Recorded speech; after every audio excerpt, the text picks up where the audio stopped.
Have you considered starting your first Airbnb at an apartment? This could be a great way to get your feet wet and get started. The truth is, in my experience, you can actually make a higher profit margin hosting houses, right? Hosting guests in houses because they got the front yard, the backyard, the driveway, maybe a pool, a jacuzzi, a game room.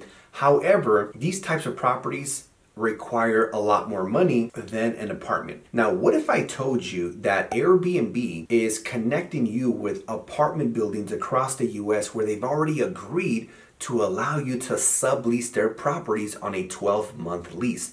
That's exactly what we are going to talk about today. Let's dive in. Airbnb-friendly apartments widely available in the US. Hosts in Airbnb-friendly apartments earned approximately 1.5 million altogether in 2022, with the typical host earning 4,500. Imagine if you can rent an apartment for $2,250 a month and then potentially generate $4,500 a month, which is the rule. You want to generate $2 of revenue for every $1 of rent that you pay. We've received over 3,000 requests across 850 cities to be notified about when an Airbnb friendly apartment is available. Last November, we launched a program called Airbnb Friendly Apartments, a novel marketplace for renters to find apartments where they can sign a 12-month lease and host their primary residence part-time on Airbnb. With the cost of living continuing to be extremely high, Airbnb-friendly apartments marketplace offers renters who are more likely to be cost burdened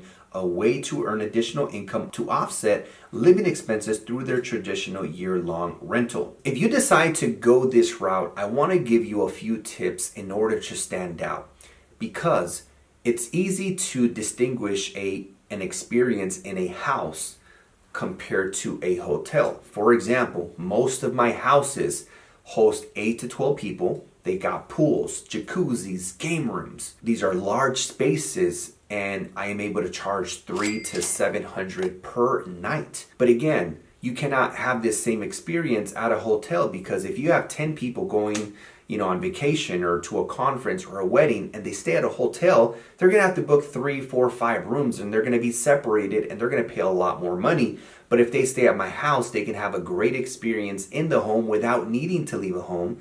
That's what I call a staycation experience. But if you're hosting at an apartment and you don't have any amenities, then what truly distinguishes you from a hotel? So if you want to go the apartment route, here's what I recommend. Make sure the apartment that you are gonna sublease has the following things.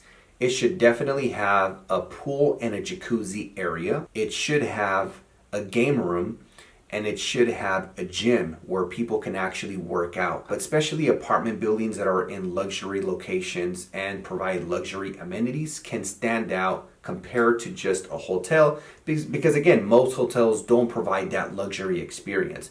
So you have to find a way to be able to stand out. Otherwise, why would people stay at your apartment if they can just stay at a hotel? Now, a few other recommendations. If you can get an apartment on a 2 or 3 year lease, that would be my recommendation, especially if the numbers look strong on AirDNA, and here's why.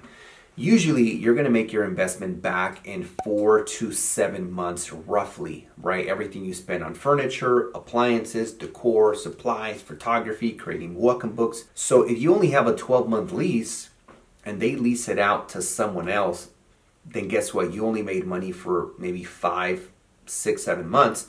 So if you secure a 2 or a 3 year lease, now you have 1 to 2 years plus of making profit every month on a unit that you launched years ago. And not only that, but one of those secret tactics that Airbnb management companies use to make more money is if you move out after 12 months, they typically increase the rent for that new tenant. But depending on where you live, a lot of apartment buildings are able to do a 3 to 7% increase, especially if you're in California. If you're in other states, then they can increase it even more. They might not even have a ceiling. But just keep in mind that if you're able to secure a 2 or a 3 year lease, you're going to make more profit over a long period of time. Another recommendation is do not overpay above the fair market rent. Anytime you get into real estate, you always want to have what we call multiple exit strategies. In the event that something happens in your local area and you can no longer Airbnb, you want to make sure you can relist that property for rent to a long-term tenant who will also pay fair market rent or slightly above now that it's furnished. And worst case scenario, you break even every month or make a couple $100s of cash flow, collect your deposit at the end of the lease, and go on to the next one. But let's say you overpay.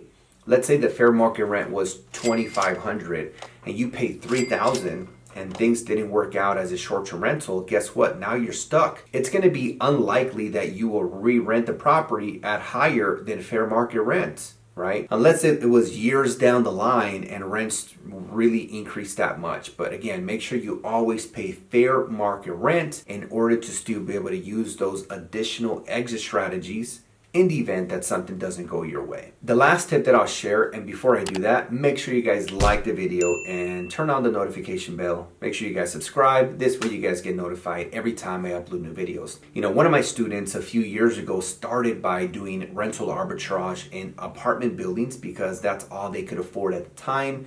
They started with 2 units at the same time, started making a couple thousand a month of profit from each one, reinvested the profits, and then started doing the same thing but in houses and then getting even more profits. So use apartments as a stepping stone to get into the houses where again you can get more bookings, more revenue, and ultimately higher cash flow. That being said, guys, let me know if you guys have any questions in the comments down below. I would love to hear your feedback. Make sure you guys follow me on Instagram where I post content every single day, and I'll see you guys on the next one.